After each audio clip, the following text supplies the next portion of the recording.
Hello everyone! We are coming to you live from inside of Bat City Comic Professionals in Bradenton, Florida to help you wind down your weekend with all of this week's small press and indie new releases. As always, I'm your host, Shannon Live, aka Small Press Shann, here to get you excited about a ton of awesome books. But before we do that, we are going to wind down our weekend. We're going to need some wine. So this week we are drinking, I believe it is Protocolo. And it's a 2022 Tempranillo, which means it's Spanish wine. And if you watch the show, you know Tempranillos are usually my favorite. I don't know anything about the flavor palette of this. There's nothing actually listed on it other than that it's a Tempranillo and that they work really hard to make the best environment for their grapes. So we're going to see if that actually works out for them by giving it a taste. I was telling Matt when I opened it that it smells really strong. But you still can't tell what the smell is. It just kind of smells like a Tempranillo.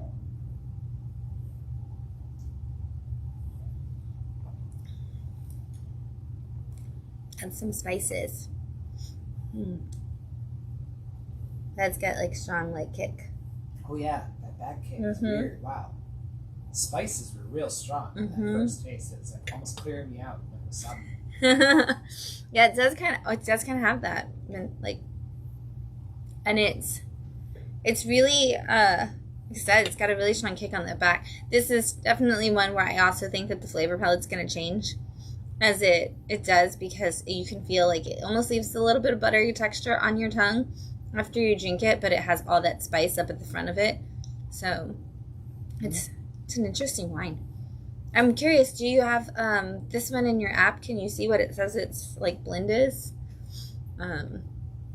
Because I can't really like pinpoint which non-grape fruits are and tastes are in it.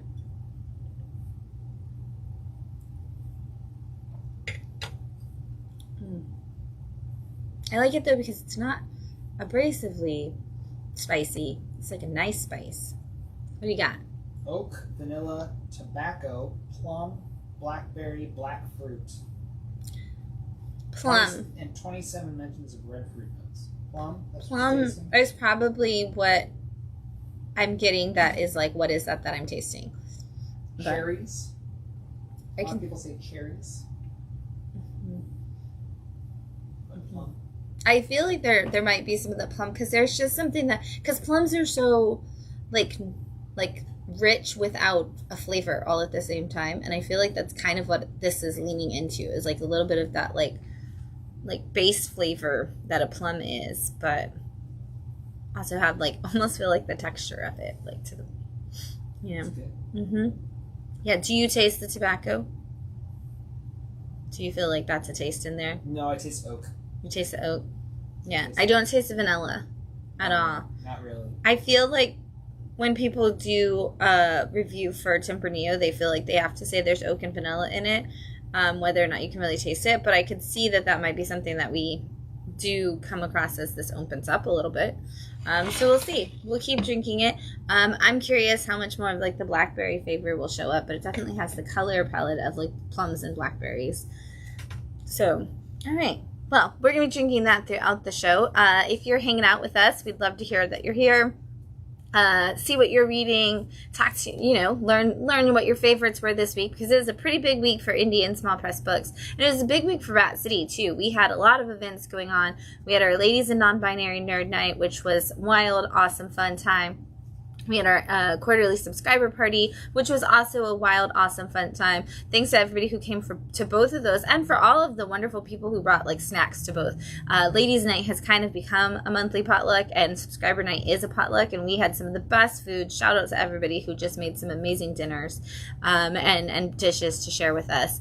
And then Saturday, we got to go out to the Goldstein Library at the Ringling College of Art, and we got to do a comic creation workshop there in their facility, which was really cool because they have such state-of-the-art facilities. So it was nice to get to work in their massive classroom space. I had like 2 projector screens that automatically came down with the nice podium in the middle and 2 giant dry erase boards. It was beautiful.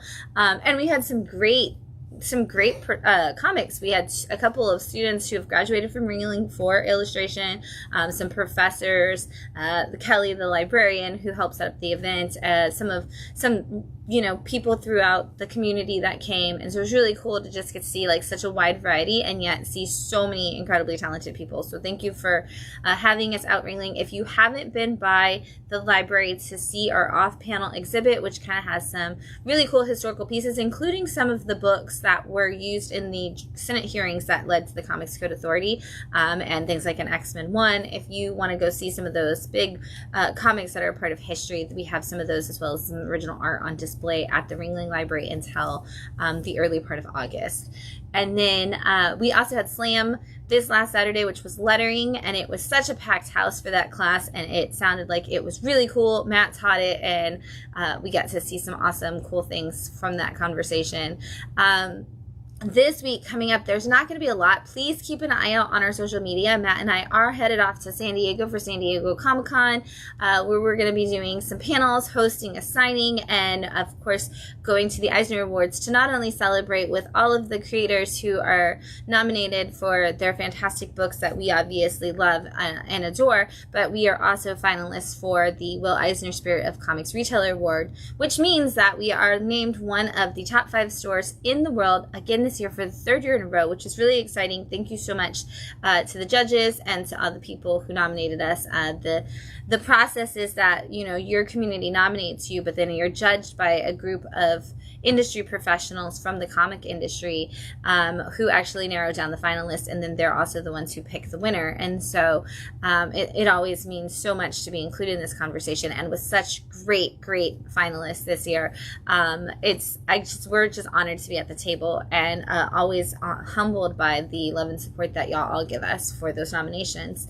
So we'll be gone this week. There will be someone working the shop. Santiago will of course be here on the weekend, but we're going to have the hours and any changes and let you all know who's going to be here. That said, there will be no CGC drop off or pickup, and there will be no buying or selling of comics, or not. We'll sell them. We will not buy them. We are definitely selling comics this week. We will not be buying comics this week since Matt and I will be out. Keep an eye on our social media for information about what's going to be going on here at the store. There are still classes on Saturday. Santiago will be teaching Story Spelunkers at noon, which is our kids' book club, and he's got some fun surprises in store for that lesson this month. And then we will also have Slam Academy, which is also being taught by Santiago, and he will be teaching editing. So if you are somebody who is a writer of any capacity or want to be, and you want to know how to just get those processes like fine-tuned and really great, Santi will be here to teach that class on Saturday at 3:30. So keep an eye out. Like I said, updates will be coming, and we'll also be sharing fun things we learned while we're at San Diego that we can share with you on our social media. So make sure you're following along at Bat City Comic Books so you can catch that. And if you're watching this, you're probably following us at least on one social media, because that's where we are.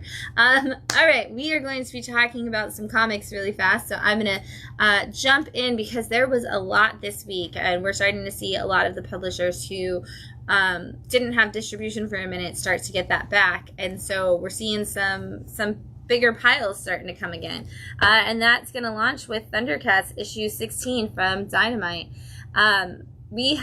If you have been following this Thundercats issue series, it has been a big adventure, because we had Thundara was destroyed, and a group of the core Thundercats the Thundercats were sent out to find a new place to live. And in the beginning of the series, Lionel was actually a small cub, and the Sword of Omens kind of raised him up to become an adult. And now they've been trying to make their home on this new planet. And, if you can have a bad guy from the Thundercats world, they're probably slowly making their way in this. And the big one is that Mum-Ra may have his hands on Lionel right now. We're not... the Thundercats themselves have no idea where he is. We do as readers, but they are also dealing with the Monkeyians and some of the other villains that are just kind of coming at them. And in this issue right here, we are kind of starting to put things together and figure out ways that they can better fight these battles that they're in. Calica has come up with a new a new process and a new uniform for them that's going to make them armored Thundercats, and it's really giving them a chance to strengthen their battles. And Chitara has just recently been turned into the leader, and so we're seeing how all that balance is going to go as they are learning this new dynamic for the team without Lion-O, and whether or not they're going to find him is still the question. Phantom Road, issue 14 from Image. This is such a wild, weird story from Jeff Lemire, and it keeps going in weirder directions, but we're starting to finally get some of the information about what's going on. And so if you haven't been reading this the last 14 issues, it is all about a alternate world, essentially, that you go into from these truck stops. And it's not necessarily purposeful when you do it. You kind of just get sucked into this alternate world. And in the very beginning, we were following a truck driver and a young woman who were both sucked into this world to, like, separate but put on the same path together, and they were protecting an egg. And since then, that egg has hatched into a tiny baby alien, and we have a evil corporation that is after this little alien to use it for nefarious gains, and the only person that can protect it is the FBI agent who has been supposed to investigate what mysterious murders are happening, which are really just the disappearances between the realms. But now they know that he's involved with it, so they have kidnapped his daughter, and this evil corporation has his daughter and is looking for him to make an exchange, and he is warring with what to do, because if they get their hands on this alien, it's going to be bad for everybody. So the adventure continues. Witchblade, issue 12 from Image Comics, in this beautiful cover. This is a modernizing, a requeling, a rebranding, one of those terms. I guess it's really just restarting the Witchblade universe from the 90s. And it's such an interesting story, because we're still seeing Sarah, who was, a cop, one of the few that's not corrupt, but who doesn't take anybody's crap. And she randomly gets involved with a vice case, and in the process of it, she ends up getting what is called the Witchblade, and it's like this talisman that basically gives her this ultimate power, and she becomes a way to fight. And so she's been doing that as she's been investigating, like, what all these corrupt cops are up to and what these corrupt businessmen are up to. And in this arc, she has been forced to go into this other side and try to find out this, like, steal back the secret of these monsters. And if she doesn't do it, the evil henchman is going to kill, like, her partner. And what she finds out is there is an angel on this other side, and this angel is a small child, and she feels like instantly, like, she cannot hand this angel over, and she doesn't know what to do because she doesn't want her partner to get killed. But she's like, I also just can't sacrifice a child, and especially not one that's an angel. And so Sarah has to have a lot of war with it. And meanwhile, she's still trying to hold on to her ability to have the Witchblade powers and figure out who she is, because she's just been questioning all of that. And so as this issue goes on, she's got some really, really big choices to make, and some are made for her before she even gets around to it, which is definitely going to lead to some destruction and dangers in the issues coming up. Teenage Mutant Ninja Turtles issue 10 from IDW. I love this run on Ninja Turtles. It's been so good. It's made it into my picks of the week at least once, and it's been fantastic. So if you haven't been following along, the first 4 issues kind of picked up and told us that, after the Sophie Campbell run, the Turtles were all disbanded. They didn't like each other. They wanted nothing to do with each other. Splinter had died, and because of that, the boys kind of lost their way. Recently, they've all gotten back together, and they've returned back to New York, and they've kind of figured out how to coexist even if they can't work together. And as it seemed like they were finally getting it all together, they got arrested. And they're being tried for a murder that they in fact 100%, I do not want to spoil that, they 100% did not commit. And what's really great about it is they go into the trial, and they're going against the district attorney, who seems to have a power to make people just believe anything he says. And so he riles up the crowd, the jury, the judge, everybody, with these like crazy speeches about all the stuff they did, and everybody immediately believes it. And then Donatello is representing the boys, and he gets up and he's like, "Your Honor, we didn't do it," and then sits back down. And it's like, that's our defense, like, we've got nothing. And the guys are like, Donnie, like, are you gonna call some witnesses? Are you gonna do anything? And he's like, no, as long as you guys lived up to what you needed to do, we'll be fine. And so this case is not looking good for the turtles. We're starting to wonder if Donatello's brain is still not fully back to where he usually is, or if he's got something else up his sleeve. Meanwhile, some big twists and turns are coming for some of our other friends in the series, which is things I didn't want to spoil for you there. So you're going to have to catch up. G.I. Joe issue 9 from Image, Skybound, and Your Inner John universe, which crosses over the Transformers and the G.I. Joe. In the last issue, the Baroness, who's actually been working with the Joes, and CoverGirl went on a trip. Basically, Baroness was like, if I don't get out of here, I'm going to lose it. I'm not going to be able to work with you, and I'm going to do something stupid. And so the only way the Joes would let her go out is if CoverGirl went with her. And while they're in France, CoverGirl realizes that Baroness is just trying to actually look in on her parents without them knowing. And they get attacked by two people who absolutely positively hate Baroness and who have been tracking her and trying to capture her. And they succeed in this issue. And so the girls are going to have to figure out how to get through all of that. Meanwhile, we've got the Joes back home, and we've got some Transformer ties coming in, and you're going to see just what exactly the Joes are going to do when they have to, admit that they know some secret information, and whether or not they're going to be able to stop Cobra Commander from getting their hands on any more Transformers and Energon. We'll see. Tin Can Society, issue 7 from Image and the Giant Generator. And this has been a long time coming. I actually thought that we were never going to get to see the end of this series, so it's finally back, and I'm so happy. This is about a world where a bunch of friends who felt like they were the outcasts in school have now grown up to be adults, and each of them has a different connection with a man who invented technology for like a mech suit, like an Iron Man kind of suit. And in that process of doing that, he also became like the huge, mogul, kind of like a Tony Stark. And people murdered him before the series ever started, and they are trying to figure out each of the friends what could have happened to him, where he could have been, why people are chasing after him, and they're trying to all figure it out together. And by putting the pieces in, it's the first time any of them have ever actually interacted with each other since those days, or at least that's what they thought, because as they've been working together on this, they've actually figured out that a lot of them have had more contact with each other. In this issue, we finally learned who's attacking them and why they're attacking and what it is that they want out of this mech suit. And so we get our villain story kind of popping up in the middle of this, and these friends are going to have some big surprises on their hands, bigger than the cliffhanger we were left on at issue 6. The Herculoids, issue 5 from Dynamite. This is the Hanna-Barbera cartoon, the Herculoids, coming to us in cartoon format, or in comic format, and they are the protectors of a planet that I always forget what it's called, but they are the protectors of this special planet, and they're supposed to stop anybody from coming and taking the resources. And an alien race has landed on this planet and has been kind of looking for the resources that they're trying to get. But on top of that, it's now created this machine that can essentially absorb the powers of anything that it comes in contact with.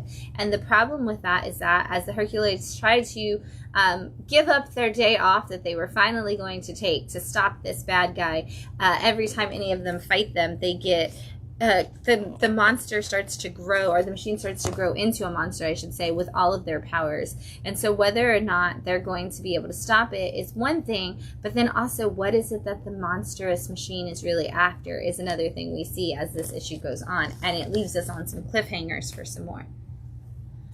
I Lie Popeye, issue 5 from Massive. I'm glad that the Popeye series is back, because this one also has been leaving us on some cliffhangers. Most recently, Sweet Pea was kidnapped and taken by some people, and Olive Oil and Popeye and all of the gang have to figure out how to stop it. And so they are turning to the power of the Sea Hag, because they believe she can open up a portal that will get them to the place they need to go. But the problem is that they need to have that magic on their own when they get there. And so they realize that Olive Oil has this magic now that we've learned about a lot in this series. And so Sea Hag has to help olive oil, learn how to tap into it. On top of that, we have the other problem that suddenly Popeye is able to tap into the power that he gets from spinach, but without spinach, except anytime he does it in that capacity, he kind of has like rage-induced power and doesn't know where to draw the line. And so they don't know how to get Popeye back into his regular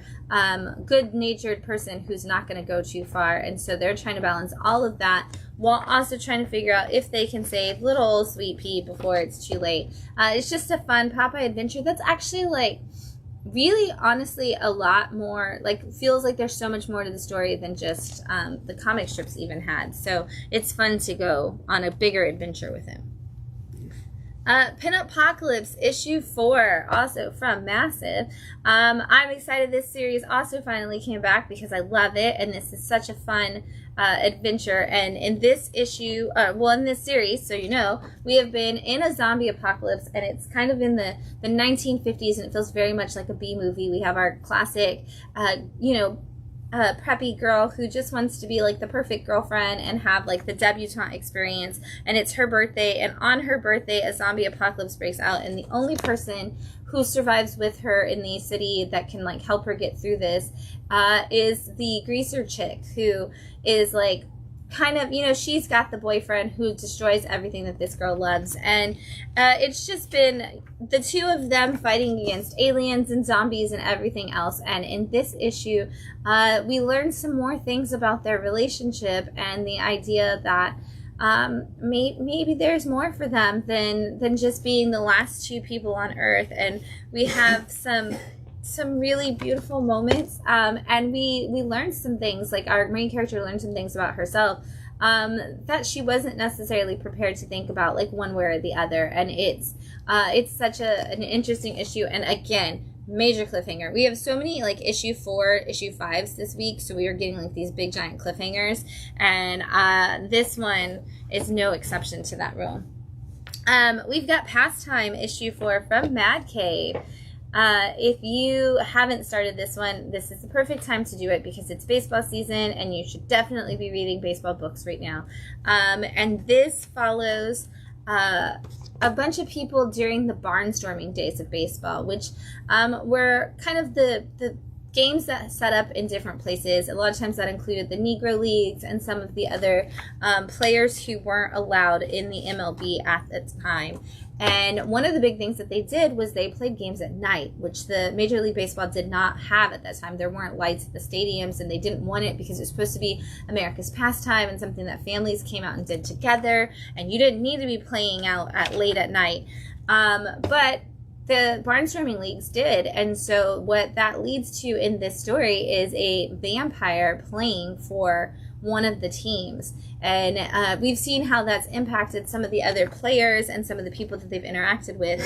In this issue, they learned that a scout is coming, and he specifically wants to see the vampire player, who is really, really good. But of course, the problem with that is he could never get picked up by the MLB because he can't play during the daytime. And so we see how that kind of plays out in this issue. But again, it's such a fun story. It's got a great actual like use of a lot of real baseball terms and a lot of real baseball history, and so it's a really nice historical fiction kind of story that brings the vampires into the world. Zootopia issue 4 from Dynamite. If you are a fan of the Zootopia movie and you are looking for more, this is a great one for you. Whether you're a kid or adult, it's perfect for either way.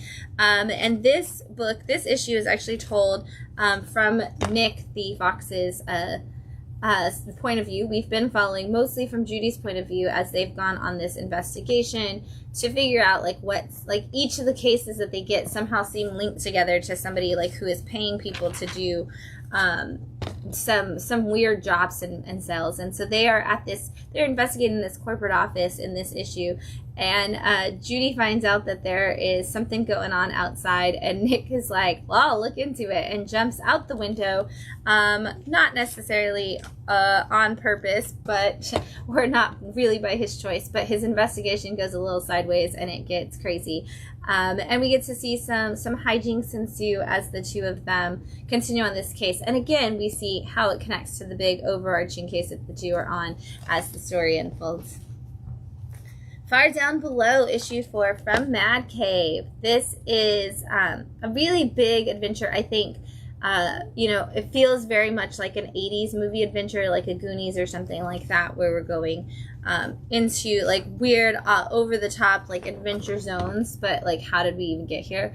It follows two boys who are in the 1980s, and it's a rainy day and they're bored, and they decide to go back to a different house that one of the boys used to live in. And the house is supposed to be owned by his grandfather and stuff at this point, but Grandpa has disappeared, and while the kids are there, something happens and the house catches on fire, and they end up having to go further and further down, and in the process of doing so, they find a tunnel into this like down below, like far down below space, and a crazy old man who lives there. And while they're stuck down there with this crazy old man who's leading them further and further into things, they learn that there is so much down here. There are dinosaurs, and there are ghosts, and there are other kinds of monsters, and there are other people who are down in this like crazy, weird little society that's built under the ground. And meanwhile, their parents are trying to figure out how to find them and are worried about the world around them. And a big family story, a big coming of age story, a good friend story. And this issue has a lot of heart in it as the two boys make their way further through this dark adventure. I Was a Fashion School Serial Killer, issue 4 from Image. I always want to put this book in my picks of the week just because I love it so much.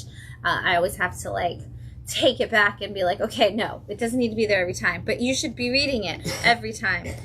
So if you don't know what this is, the story of Rennie. She is a person who has this itching sensation to kill people, and she only kills bad people for the most part, or people who really annoy her. And then she bathes in their blood, and then she uses like their skin and other things to make cool fashion designed outfits. And so through that, she gets into fashion school, and for the first time, she actually makes a friend, and it's the bubbly girl who is, you know, doesn't have the money to go to the school and is struggling with her ability to stay in school and get a job and make friends and just have a happy life. In the last issue, that girl's boyfriend hit on Rennie and tried to get her to date him, and was like going to cheat on his girlfriend with her. And Rennie was like, I'm not going to kill him because that's my best friend's boyfriend, and you know, she loves him. But in this issue, we get to see some of the bullies. We get to see how the fallout with the boyfriend goes. We get to find out that her best friend Sophie is not going to come back to school, and she is determined to make sure that that is not the case. She gets to open up a lot of her serial killer tendencies in this issue, which makes her feel really good about herself. But it also leads to a really big story coming in the next issue, which will be the last one. I love all of those. That is from the same creative team that did. It's from the same creative team that did plastic, plush, and vinyl, and so I'm really excited that they are, you know, now we're in the fashion world with this one. I'm gonna take another drink of this wine. We're like a third of the way at least through the stack. It is Protocolo. It's a Tempranillo.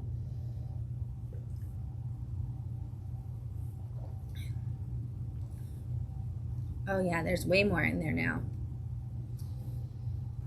Tempranillos are so good. They're so good, and they just open up so nicely. I just want to leave a Tempranillo. Like, I have to choose a Tempranillo on a Sunday and just leave it open all day, because they would be just amazing by the time we did the show. There's so much more. Like, more spice, more flavors. Less oak. Less oak. More fruit. Still no vanilla. Not really. No. It's more of a, like, spicy fruit.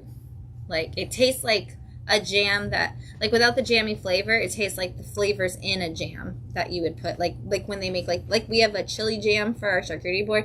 Kind of tastes like when you make something like that, where you make a spicy, fruity thing, which is, it's nice. All right, we're going to keep going with Golden Rage issue 4 from Image. This is volume 2 of Golden Rage, and you would actually need to read volume 1 to read this and really get the whole story. But this is about a world where women have been deemed unnecessary to be in society if they can't have children. And it's always just been the older women initially that they had sent to live on this island because they weren't valuable to the country anymore. But now, which gave us kind of a Golden Girls-esque type environment. But in the first volume, they sent for the first time a younger woman who was probably in her like 20s, 30s, to the island, and that kind of really changed everything for them because it was like, whoa, wait, it's not just older women, what's going on? Well, now, on top of that, in this volume, on the first issue, a baby randomly shows up in a boat, and nobody knows what's going on, but the women all kind of try to figure out who's going to be in charge of taking care of the baby and what's going to happen. And we've had some very big warring moments between factions of this island on what to do about this baby, and it's kind of built a bridge between some people who previously hated each other. Meanwhile, our narrator in this issue has decided that the story of actually just traveling and figuring things out isn't near as good as the story that you could make up in your head, and so she is telling us the story in the most fantastical way and really just making it a bigger adventure, but also the story that's still happening is quite huge, and we get to learn more about one of our characters that we weren't expecting to learn by the end of this. And I love it because every issue has a Golden Girls quote on the back, and I love that this one is Sophia's, like, picture this, because we do have the crazy story that makes no sense. Sicily. We've got Mothra, Queen of the Monsters, issue 4 from IDW. For my Supergirl fans and my Ninja Turtles fans, Sophie Campbell is writing this series, and it's got Matt Fraction on art, which is why it looks like, or not Matt Fraction, Matt Franks. This is why it looks so beautiful when you open it up. This is one of our, like, this is the Godzilla artist just drawing a beautiful Mothra book of craziness. This is the story of two sisters who essentially have found themselves in a time when where Mothra is the kaiju that rules, and while they are in a battle one day, Mothra is killed, and the girls are brought by the priestesses, the Mothra priestesses, and told, we need you to go back in time and find a new Mothra, and you're essentially, we can't leave Mothra, but you can, and so you're going to have to act like the priestesses throughout time until you find a Mothra egg that you can bring to us, because this Mothra hadn't laid one yet. And so the sisters have gone on this adventure for the last 3 issues and have finally brought back their own Mothra, and in this one they need to train their Mothra so she can be ready for what's to come. And so this is kind of a Mothra montage issue. And it's just Matt Frank's drawing Mothra fighting every other Godzilla-like baddie that you could imagine. It's so cool to see just Mothra just getting in there, and seriously, it reads like a montage. Like, put some music on, put like a Godzilla score or something on, and just watch Mothra take everybody out, because it's so cool. And it's just cool to look at. But this series is definitely going to see, we've seen these girls grow a couple times, and now that they're trying to get their Mothra together and they've kind of found their own balance point, we're going to see what happens with Mothra in the future. Prodigal Son, issue 4 from Amp Comics. This is the wrap-up of this, at least for now. I feel like we could bring this story back if we need to, but this volume would definitely be complete. And this is the story of 3 people who are all impacted by the same thing. An old, what seems like, the old hardened, possibly former sheriff, possibly former bad guy coming through the old west, trying to find a bandit that he feels has wronged him, and then we have a young boy whose family is killed by the same bandit that this man is looking for, and then we have a woman who her child and family were killed by the same bandit, and so they all cross paths, and they decide that together they're going to go after these people. In the last issue, they made a decision that they were going to send the little boy away because they didn't want him to be a part of it. And so in this issue, we are seeing the woman and the man kind of go after that bandit together. And this last big standoff is going to happen in this issue. And it's such a great little, Western moment. With all the good, the bad, and as this issue, it's called The Ugly of these people. And so if you didn't read it yet, grab all 4 issues if you like a good Western, because this one definitely fits the bill for that. And speaking of good Westerns and wrapping up, we've got Blood Brothers Mother issue 4 from Distillery. This has been on a delay for a long time as Distillery found their distribution company, and I'm so glad it's back. But this featured two brothers who they saw their dad killed by some bandits who took their mom, which they assumed was because like they were trying to steal the mom and keep her, but there was more to the mom's story and her ties to the bandits that were specifically taking her from that. And so these boys have gone off on their own adventure to try to figure out how to get their mother back and how to like avenge their father with these bandits. And they've kind of gotten, at this point, they have somebody who is helping them figure out where to go and how to kind of work a gun and how to be the person who gets that revenge. You know, we always have to have our mentor person for the kids in our True Grit kind of worlds. And so these kids go down to, they finally figure out where the mom and the bandits are going to be, and they go to try to save their mom, and they don't know the whole story, and some very big moments happen in this issue, and we really see a person, all of the people impacted in different ways, and we learn that not everybody can change their stripes, but it's really just a beautiful book to look at. And again, if you're looking for a classic westerny story, that's definitely a good one with some nice little twists by Brian Azzarello. Invincible has the Battle Beast book out. We've got issue 3 from Image, Skybound.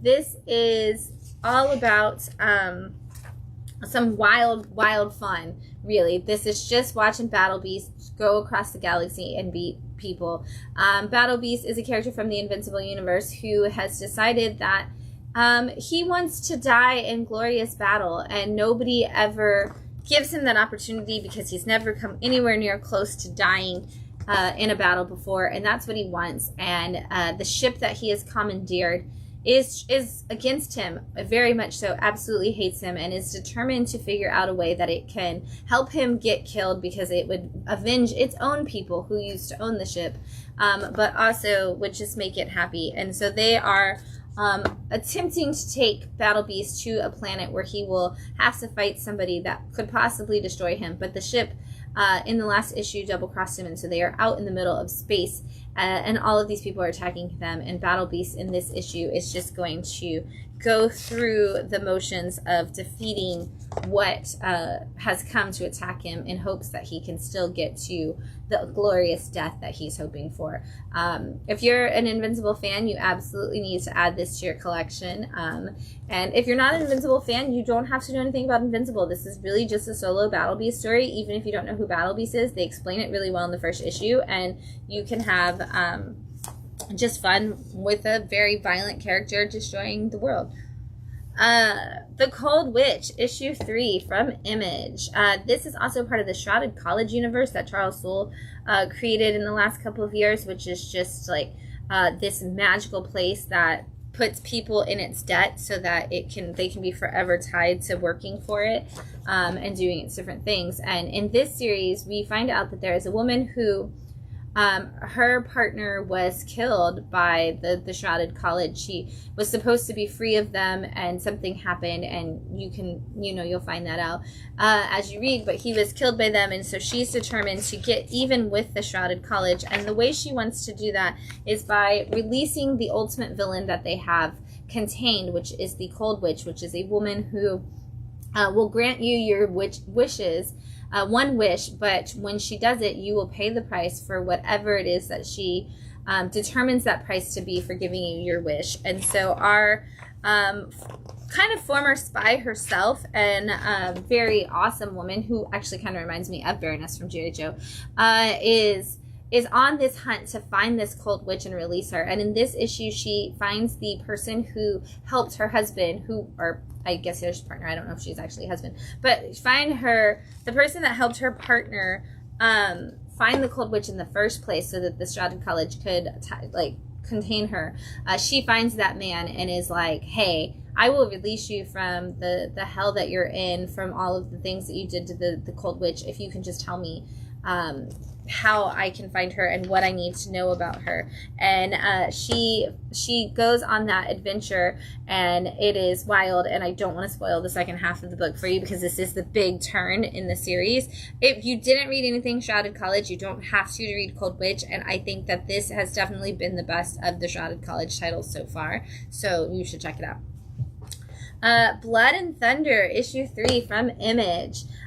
This is another one of those books that's just kind of building a big world as it goes, but for sci-fi action fans, this is definitely a great one.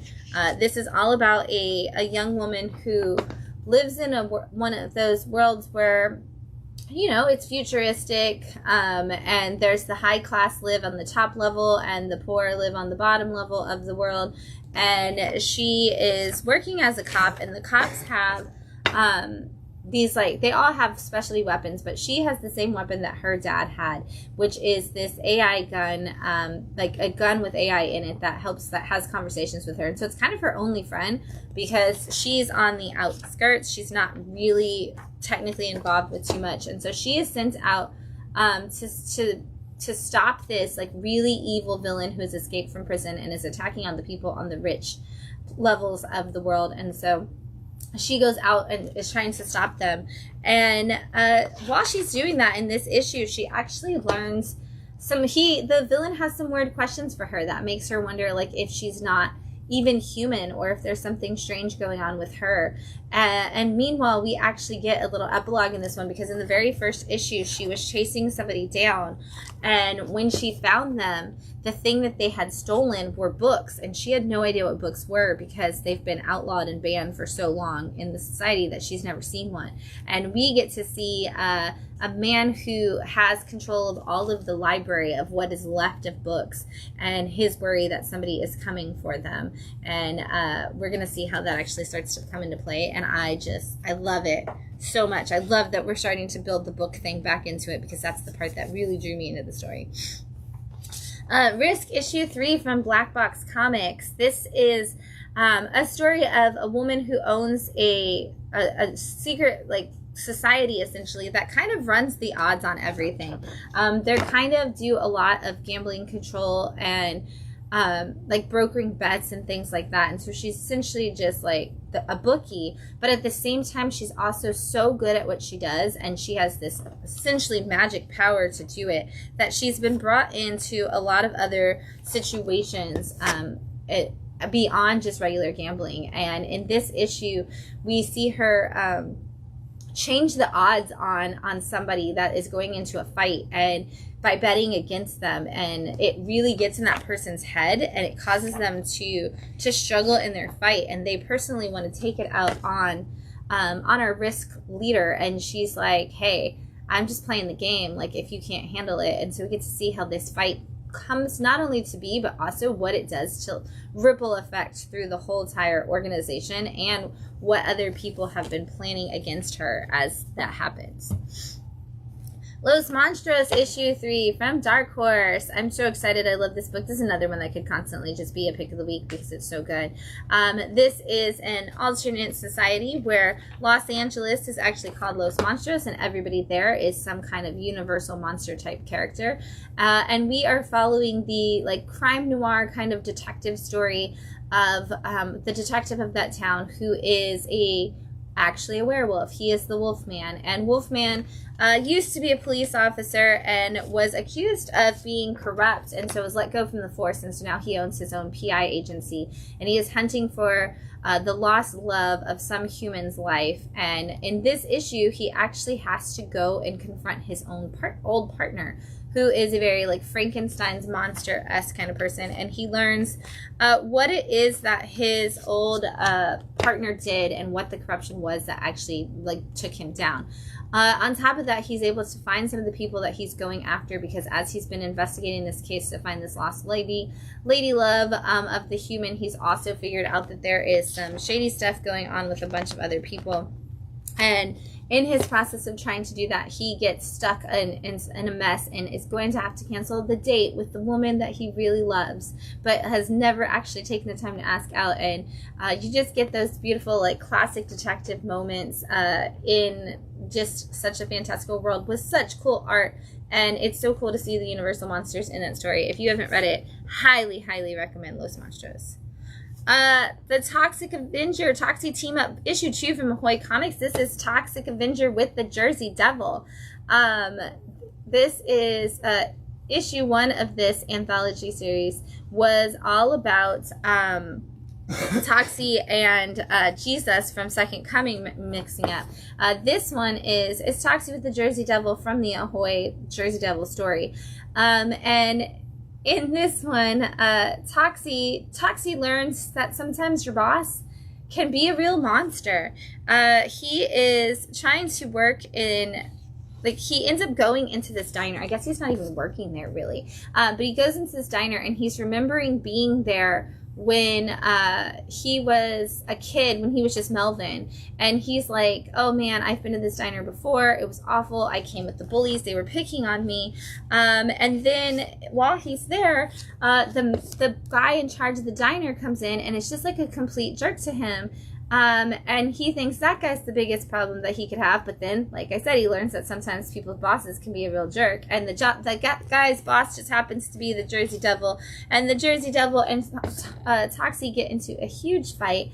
And we just get to see a great battle of mops and, crazy, cryptid weirdness, and it's just fantastic. And if you are just looking for a really good time with Toxic Avenger, this is definitely going to be one of them. And just getting to see Toxie talk about bullies and how bullies are always a problem no matter who they are, and seeing some people get their comeuppance and others get their chance for redemption is always fun when Toxie's around. Speaking of getting your comeuppance, issue 2 of They Choose Violence is out from AWA.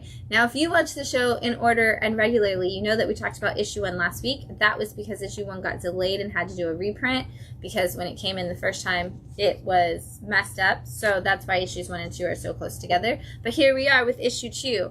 And the story is fantastic. Issue 1 was all about 3 girls who were best friends, who decided that they were, from their respective jobs, were just tired of seeing people being able to attack people of color and get away with it. And so, and they mean like politicians and police officers and lawyers and things like that, and just other people.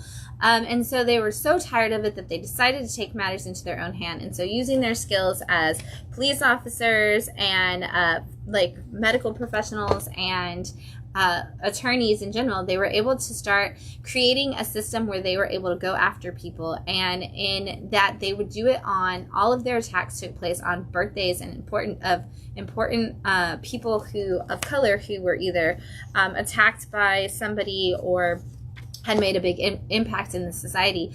In this issue, we changed narrators, and we find out that the girls had given up on their path that they were on because of the presidential climate and everything that was going on. And so they had decided that it was a bad time for them to be doing it. But for the first time in a year, the girls get back together and they decide they're going to start back up again as a birthday surprise for one of the girls.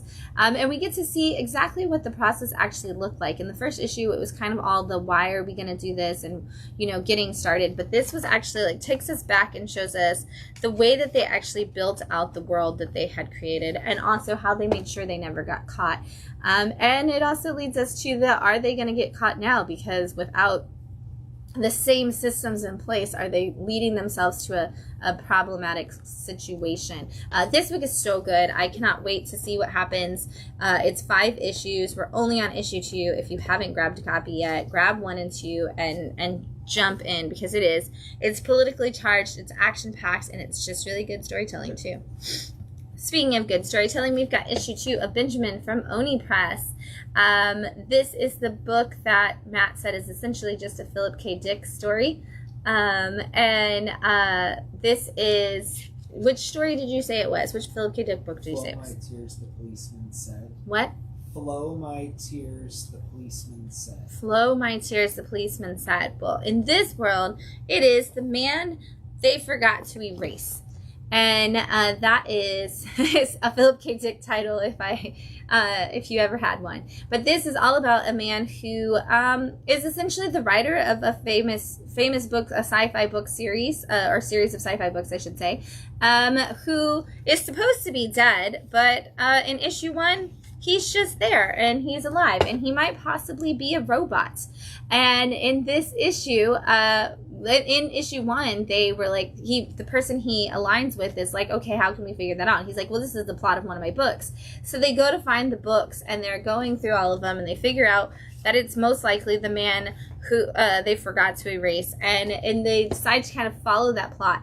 Also, there's a barcode on the guy, and so they end up using it as like GPS to lead them to where they're supposed to go, and that's what issue 2 is all about, is them going through this GPS to figure out where he could be from. And so we learn about the woman who allegedly he created him, and that he is in fact a robot, but guess what? It wouldn't be a Philip K. Dick story if that was all that you got. So just wait, because that is all the first 5 pages in this issue, and I'm not going to tell you anything else about the rest of the issue. Good luck. Read it. It's a wild adventure, and again, if you're fans of Philip K. Dick, who did books like Blade Runner is based off of, Minority Report, Total Recall.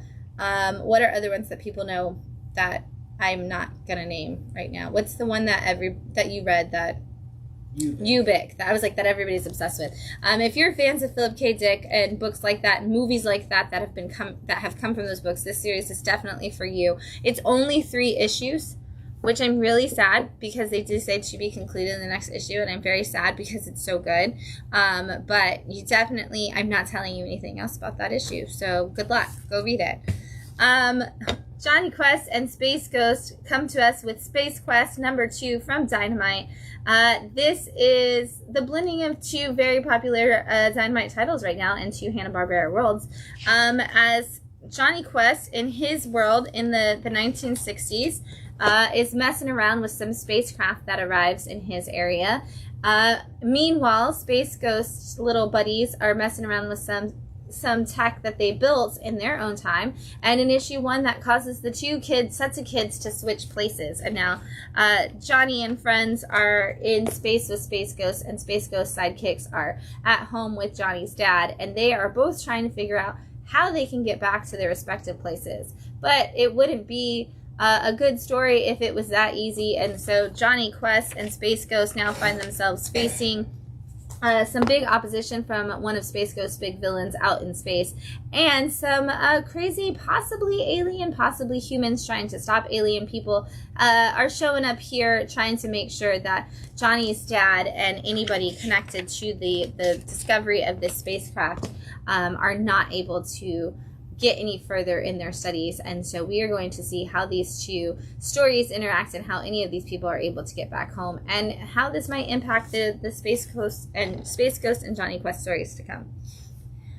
Endless Night issue 2 from Mad Cave. This is a part of their Underworld universe, which combines Exit City, Hour of the Wolf, and Revolution 9, and brings them together into this story. And so in issue 1, we kind of see how 2 of those things came together, with the detectives of Exit City having to investigate a weird occurrence at a hotel where this mystical clock type thing caused a bunch of people to die, and those people were killed specifically by a secret society who used this magical clock to do it, and the magical clock is being investigated by the Wolvenheart Society, which is where Hour of the Wolf comes in. And so those 3 people are now connected together, trying to figure out how they're going to do things. The detectives don't want to let go of our Wolvenheart member, and he is forced to go with them, and as they are battling, trying to save this person that is on the run, who is the target, we get our first little tease of Revolution 9 coming into play.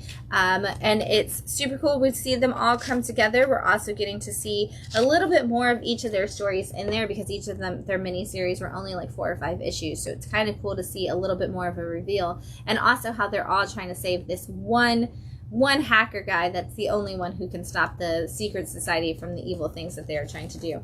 And this is a part of the Mad Cave talent search. So if you're somebody who's a creator and you need to know more about that competition, this is one of those books to pick up for sure. Kids These Days, issue 2 from Keenspot. It's been a minute since we had the first one of these. So if you forgot what it's about, or if you haven't picked it up yet, Kids These Days is about the realistic idea of what would happen if teenagers really did randomly get superpowers.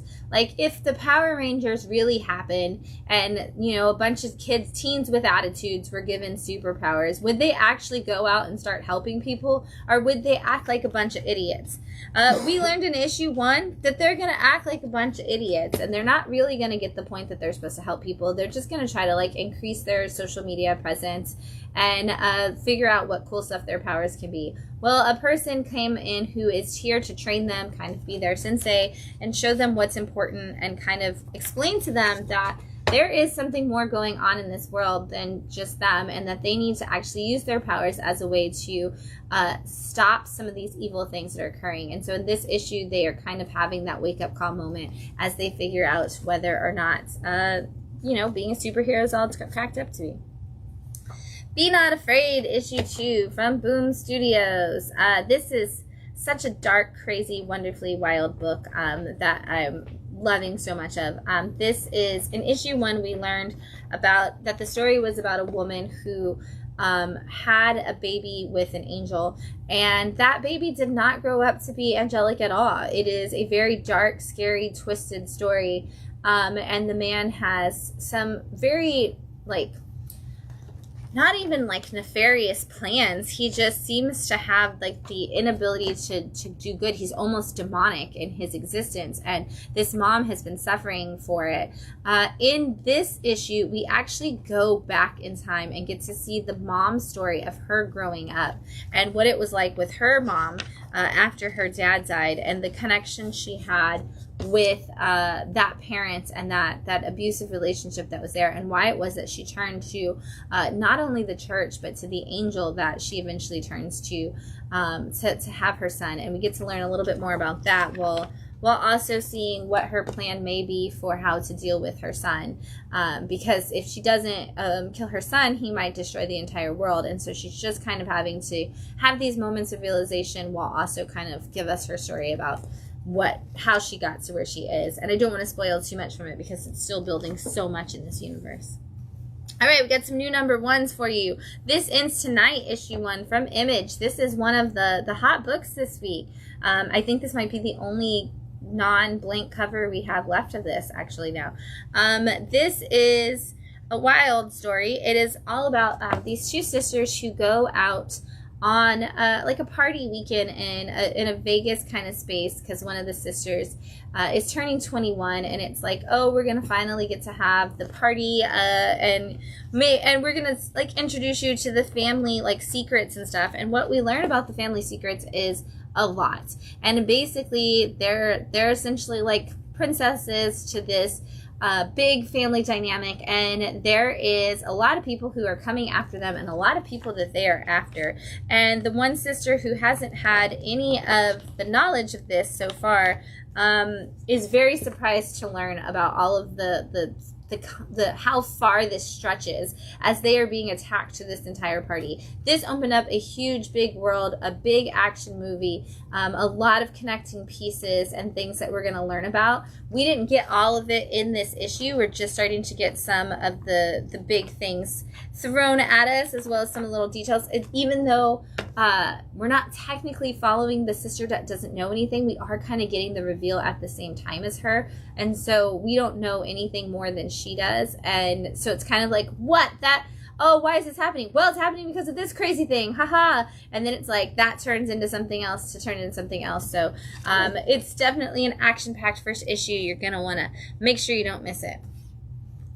We've got Big Rig #1 from Vault Comics and Post Malone. This is actually written by Post Malone and Adrian Wassel, who is the editor for Vault. And so this is a double-sized first issue, so you're going to get 2 issues in one.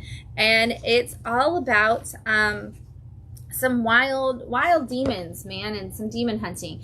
Basically, it takes place in the past, and a bunch of demons have unleashed themselves all over this village and are just killing everybody. And there's not anybody who can save them. And so when the church begins to pray for somebody who can help, suddenly a giant, like 18-wheeler big rig appears with a man who just goes by trucker and won't tell you anything else about himself. And he drives this truck, and he is also able to, like, he kind of like Dorothy's the situation when his truck falls, but he's able to drive it into fights against demons, and he seems to know a lot about them as we uncover more of his past. He ends up teaming up with a warrior woman and a witch who seems to be the only people who know how to fight these demons, and that these demons are truly there. And so the witch is like, I knew that you were coming, I knew where you would be, and we need to work together to solve this and to save all of these people. But also, I really just want to kill these demons because they've killed everybody in my family and everybody beyond. And so the trio, in both of these issues, we build the trio and get to see them actually take on some of the first couple of demons as it goes. The next issue is also going to be a little bit oversized, not a complete double issue, but a little bit extra pages in that one too, I believe. Catacomb of Torment, issue 1 from EC and Oni Press. This is, Catacomb of Torment is the spin-off of Epitaphs from the Abyss. And so we are, if you read that, you saw at the end of that, they kind of led into the fact that we were going to be getting a new host telling us the stories. And so we've got a couple of stories in this one. The first one is about a comedian who tells a lot of really, like, not politically correct jokes, and there's some college students that have a problem with the way he tells jokes, and when they confront him about it, they accidentally kill him, and that is only the beginning of the darkness that they have to face as they see what happens on the other side.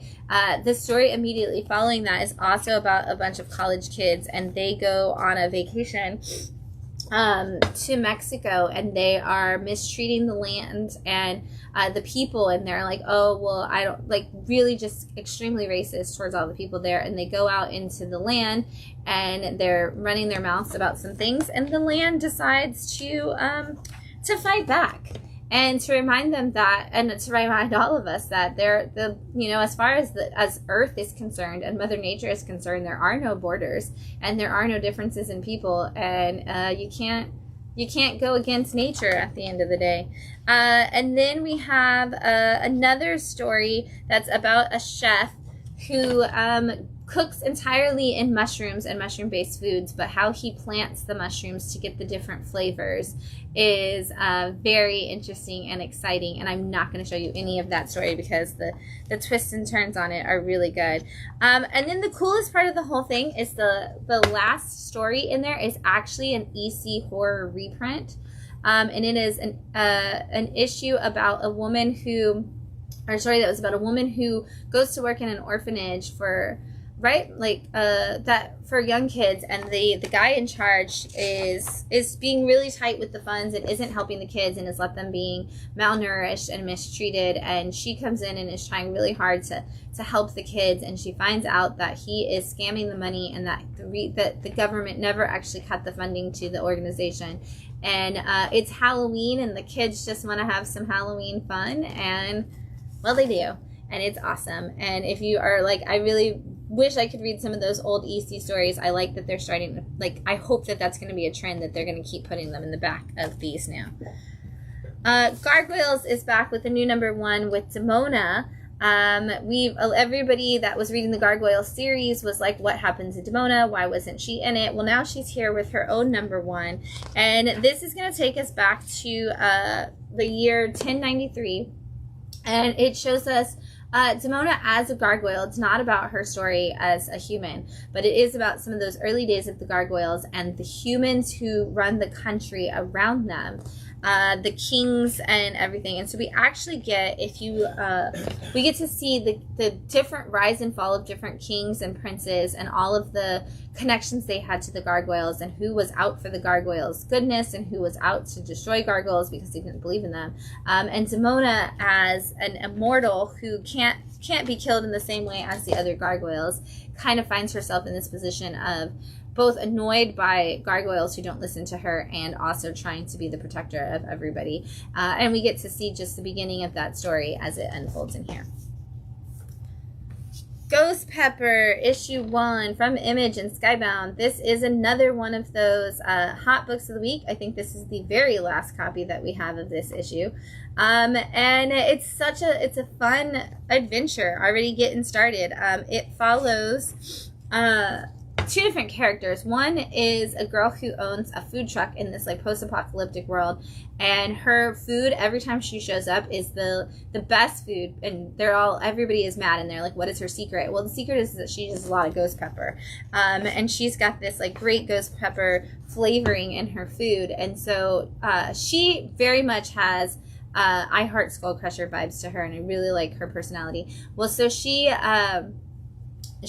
ends up has her food place out one day, and some people come to, like, some robots come that are like a part of the government, and they're like, we need you to identify yourself. And she's like, I have papers, I'm allowed to be here, like I have proof that I can run my food truck anywhere. And they're like, not you, him. And there's this random guy sitting at her food stall eating, and he has like this alien like sentient being with him who does all of his talking, and the guy just gets up and just starts fighting all of these robots because they knocked his food down while they were talking to him, and he's real mad about it. And so he just goes kind of berserk on them and starts fighting them. And we see the 2 of these people have to team up. And we're going to see a big adventure come out of them because the government has some secret reasons why they hate this guy. We have no idea really where he's from, or why he is the way he is, or why they're after him. They are doing a really good job of teasing all of those things and yet not giving us anything. This is another one that kind of feels like if you're looking for a Western version of a manga style story, you're going to get a really good one out of this, because it does have very much that same kind of storytelling feel to it. We've got Escape from Zillionaire Island. This is actually a free teaser, but I just think everybody needs to know about it. So I wanted to bring it out here so that people see it. We have a ton of them at the front of the store, and it's all about it's the year 2081, and there is a luxury billionaire space station that flies above the Earth because instead of fixing the Earth with all the money they have, they just built themselves a place to live in space and left all the other humans alone. Well, something's gone horribly wrong on this space station, and when they come to investigate what it is, they find out that one of the people has gone crazy and taken over, and it is hilarious to see what exactly that looks like and how these people are going to try to save it. And do they want to save it? Because they're all just like insane zillionaires. They need to, they are like the engineers and people who have come to fix it are like, oh, they really kind of hate the working class. Great teaser. Great. I want to see more from that world for sure coming soon. We've got Rebel Moon Nemesis issue 1. This is from Titan Comics, and it's based on the Rebel Moon movie that Zack Snyder's put out a couple years ago. They've done one comic series before, and then this one is about Nemesis, and you don't actually have to know anything about Rebel Moon or like from the movie or the previous comic to read this, and Gail Simone wrote it, so it's a pretty cool story.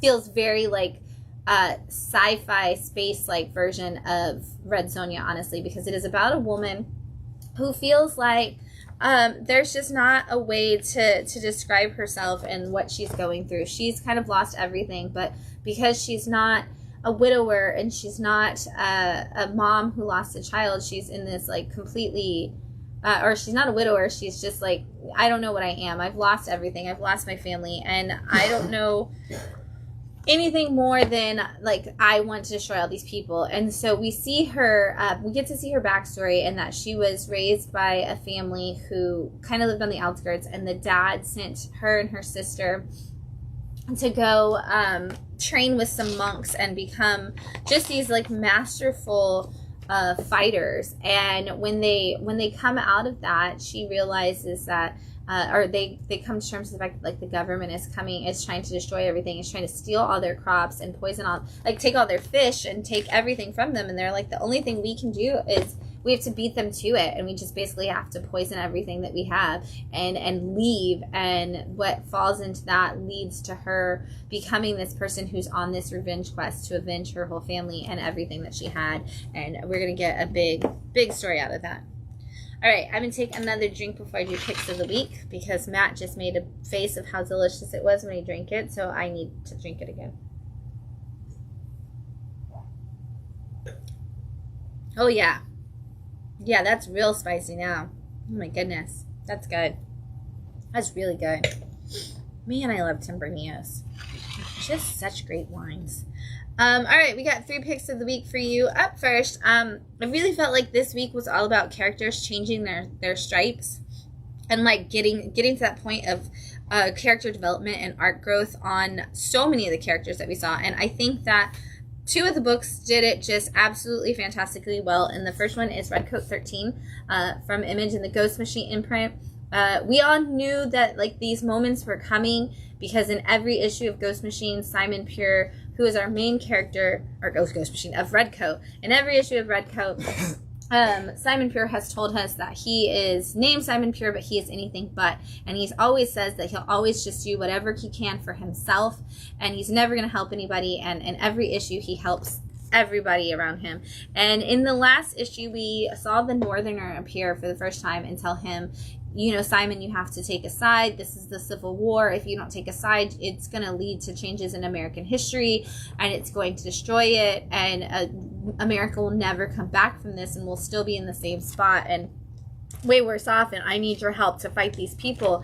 And Simon is working with a Northerner and a young girl, and is like, starts to tell the young girl, like, I'm going to keep you safe. I'm not going to let anything happen to you. And the Northerner is like, don't lie to her. You're not a good person. At the end of the day, you always make the decision to, like, leave everybody else behind. And because of that, this is what we get from America in the future.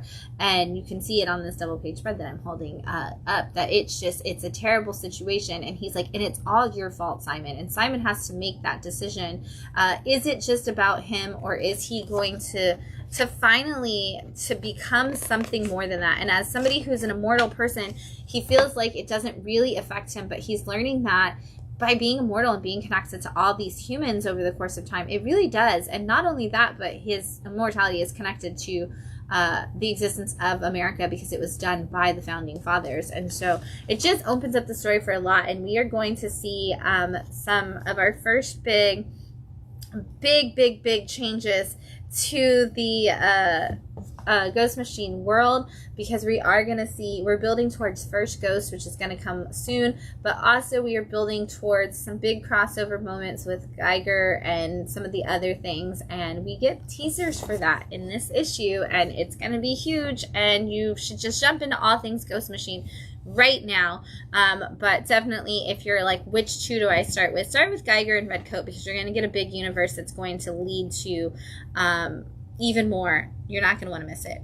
The other one that definitely gave us a great character arc and just a beautiful story to wrap it up was Red Before Black issue 6 from Boom Studios and Dr. Stephanie Phillips. This is such a great wrap up to this series. We have been following the story of a woman who was in prison, and when she gets out, she is offered a chance to like expunge her record essentially by going undercover against the very people that she used to work with, and they are like, you got to prove yourself to get back into the group. And so they're like, there's a woman who stole a bunch of money from us, go after her, get our money back, and kill her. Well, she ends up actually kind of bonding with this woman, and they end up on this wild, crazy adventure. And in this issue, we actually learned the backstory of both women and the parallels of, you know, one being a soldier who has problems coming out of that and becoming, you know, somebody who gets thrown in prison all the time, and the other woman being somebody who is put into psychiatric centers and counseling places constantly. And we see these 2 stories and how they connect, and we also see these women turn to a place of other women who are spiritualists and who feel like they can lead them to a place where they finally both address who they really are and what they really need. And it's just such a beautiful story of two people finding themselves through finding each other. And it's absolutely great. And Stephanie Phillips, with this and the most recent issue of Grimm, just really knocked it out of the park. Like, built these like great moments for characters, and it's just having like this really great introspective season right now with her characters. And this was so good, and honestly not where I would have thought the ending of this book was going, and yet I can't actually think of what could have been a better ending for the story now that it's happened. So and then lastly, because we are going to San Diego Comic-Con next week, it had to be Dread the Hall H. This is from Image, and this is a G imprint, and this is a one-shot. They did Dread the Halls at Christmas time, and there's actually a letter from Chris Vial, the editor of Syzygy, in the back that's like, when we did it, we knew we wanted to do as many like things as we could, but also like with Comic-Con coming up and people who go to Comic-Con, this is perfect. This story is the first story in the book, runs through the entire book, and is the most perfect story for this book. It is all about a panel in Hall H, and a guy who is the last person in line when there's 5 minutes left, who has a question, but maybe more of a statement. And that story gets interrupted by the second story, because immediately upon starting his statement, he just begins rambling. And so the second story is called Line Captain. It's about two people who are excited to spend like their anniversary at Comic-Con, and are so excited, except they realize that everything at Comic-Con is just lines, and you actually can't get in them because the lines are formed and capped so early that there's nothing that they can do. So they go off-site, and they're like, wow, look at this really cool house. I bet this is like a Game of Thrones reference or some kind of like horror movie thing. And it turns out it's actually just Hades trying to collect people who are giving their lives over to sin at Comic-Con, which if you've ever been to Comic-Con, you know there's always people standing outside Comic-Con letting us know that we're all going to hell because we're there. And so this is funny that they put Hades actually in there trying to collect souls, and they use their D&D skills to help them through this adventure. And then we go from there. We go back to our guy who's really just got a little bit more to talk about. He still hasn't really gotten into anything. He's kind of talking about, when two celebrities start dating on a show, but like, why would they do that? And like, is it relevant to the characters? And is that what makes it happen? And they keep warning him that he's running out of time, but 5 pages later, he's still going. And then we get another story that is about two people who really want to get into Hall H and realize that it's absolutely just completely impossibly hard. And so they end up sneaking into the center and going to the back where the celebrity rooms are, and figuring out how two of their favorite celebrities are planning to go and like cosplay to get to it. And they're like, what if we stole their stuff and we stole the show? And it's a horror book, and it doesn't work out the way they want it to in any capacity. And so you get some fun through there. And then immediately after that story, we go back to Hall H, and we see just how long this guy has been going with his questioning. And maybe he actually gets to the question at the end. Maybe he doesn't. But seriously, if you've ever been to a panel, it is the most hilarious thing. It's not even like a Hall H panel. If you've just ever been to any panel at a Comic-Con, it's great. And then we have a story of a zombie who actually gets loose at Comic-Con, but everybody just thinks that they are in cosplay.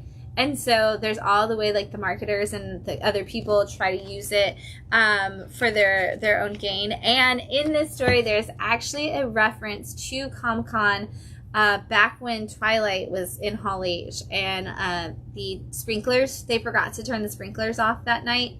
And so all the fans who were waiting overnight to see the Twilight thing actually got completely soaked by the sprinklers, and so there's even a reference to that in here. And then the letter also from Chris at the end talks about that a little bit, and I remember when that happened, it was insane.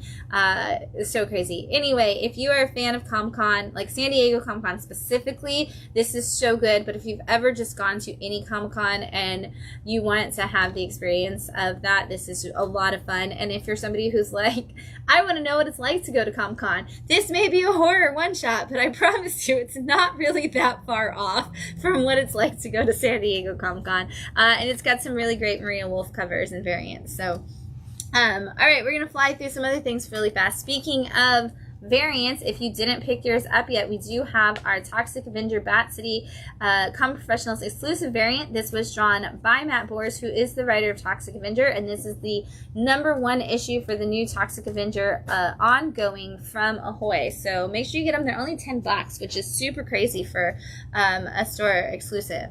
Other books that are out this week, I can barely reach over here.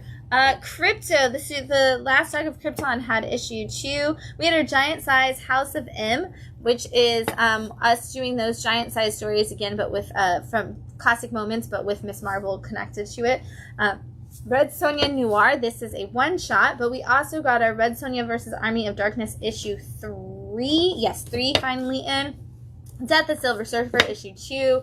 Vampirella, issue 3. The World to Come, this is the Marvel Knight series that changed Black Panther's story for his child, I guess I should say, in a very big way. This is issue 2. Exceptional X-Men, issue 11. Zatanna, issue 6. Wonder Woman issue 23 with that Gotham Sirens variant. Ultimate X-Men issue 17. Titans issue 25. Star Wars, the new relaunch, is at issue 3. Star Wars Hyperspace Stories, this is the Bad Batch Ghost Agents, and this is issue 5, which I believe might be the last one. Superman Unlimited issue 3. Predator vs. Spider-Man issue 4. Spider-Girl issue 2. This is the new Spider-Girl, which is really, she's just kind of adorable. Spawn issue 366. King Spawn issue 47. New Gods has hit issue 8 already. Nightwing issue 128. Imperial is back with issue 2 finally. Gotham City Sirens Unfit for Orbit issue 3. Remember, this book is weekly, so if you're collecting it, you're going to want to go to the store each week. Godzilla Destroys the Marvel Universe issue 1. You've seen all of the one-shots where Godzilla has been attacking the different heroes. Now he's going after everybody in a little mini-series. Deadpool Wolverine issue 7. Batman Superman World's Finest issue 41. Batman and Robin and Batman Jason Todd issue 2. Batman and Robin Year 1 issue 9. The new Avengers issue 2, this was originally teased as New Thunderbolts, so people keep asking me, is this going to connect to the new Avengers of the movie? Well, it was originally advertised as New Thunderbolts, so, and also, there's some big things that happened to me, or not to me, but to this story, and I'm both happy and sad, and it's not what I thought, but it's not what it's not. We've got Aquaman issue number 7. We've got Absolute Flash issue 5. Absolute Batman issue 10. Eddie Brock Carnage issue 6. And then Bring on the Bad Guys. Focus on Abomination this week, and we're still seeing Sister Sinister? Sister Sorrow. This is kind of her big story and the Mephisto connection point. All of you who've been like, it's Mephisto, and like wanting Mephisto so much, if you're not reading Bring on the Bad Guys, you're missing a Mephisto story. Graphic novels and trade paperbacks in stock this week. We have Raging Clouds, which is all about a young girl who all of her stuff was taken by the men in her life, and so she turned her head to the sky and the sea and built a new world. And actually, I want to open it. It's black and white and very manga-esque, but beautiful. So, you know, it's gorgeous. Speaking of gorgeous, we've got Brain Damage, and this book is like so pretty on the outside alone, but I don't know if I can, is it wild? I was like, is it too wild to show inside? Kind of graphic. It's Shintaro Kago, who did the Dementia one, right? Yeah, he's done a lot of different. Yeah. Yeah, it's really like Junji Ito. Yeah, it's visceral body horror. And so that's why I was like, is it going to be too scary to show? But it is a very dark body horror book. So, and then this Yawn was also another one that came in. This is from Titan Manga, and it's also huge like this, also for mature readers. But I just love the fashion cover that it has. And Yeah, also like just crazy looking inside. But look at that, like look at that art. Like it's gorgeous. I really want to read this one. It looks so cool. And then I'm saving this for last. We had Downloads, which came out from Titan as well. This is Every Street Has Its Story. These are those of the living and those of the dead, and this is all about a story that crosses the boundaries between these and a 14-year-old who has a black hound and a creature of death and is like trying to live between those worlds. We've got Spawn Kills Every Spawn. We had the trade paperback release of Grommets, and there are actually two different covers, a direct market, which is comic stores exclusive, and then the regular cover. If you didn't read Grommets, it's a great coming of age story with skateboarding. And then lastly, we have the Will Eisner comic biography. I've been really, really excited for this. We had the teaser during Free Comic Book Day, and so it's exciting that this is finally here. It is a graphic novel about Will Eisner, who made the term graphic novel popular. So full circle, and it is going to be, it's going to be just an absolutely great story, really inspiring about comics and a person who was so incredibly influential to comics. So we've got a couple copies of this. If you read the Free Comic Book Day issue and you want to keep going, grab it. If you haven't, you should. I don't know what you just said.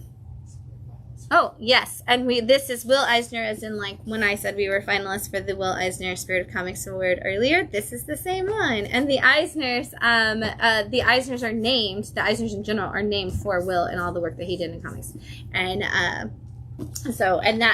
Eisners are this Friday. They do not stream them, but, The Beat, and a couple of the other comic like specific journalists cover it, and so if you follow them, you'll get to see, I think it's Comics Beat, and I think Bleeding Cool does a lot of reporting on like the finalists as they're announced. So there's a lot of press who are in the room who actually will tweet out, or Blue Sky, really you'll see it on Blue Sky for sure, all of the results. But if you're curious about what books and what writers and what artists and everybody are going to win those Oscars of comics, that's this Friday. And so, follow along on the internet. And that is all I have for you. Again, remember to check our social media to see what our hours and situations going to be this week, as Matt and I will be at San Diego Comic-Con for the Eisners, as well as many other things. And so we will not be here, but somebody will be here throughout the week at different times to help you guys out, to make sure you get the books. There will not be a Wind Down Your Weekend next Sunday because we will still be in San Diego, and also it's Matt's birthday. So we won't have a Wind Down Your Weekend, but when we come back in 2 weeks, we'll have 2 weeks worth of comics for you. So get ready for some excitement. Until then, we hope you have an awesome, wonderful week, and happy reading, everyone. Bye.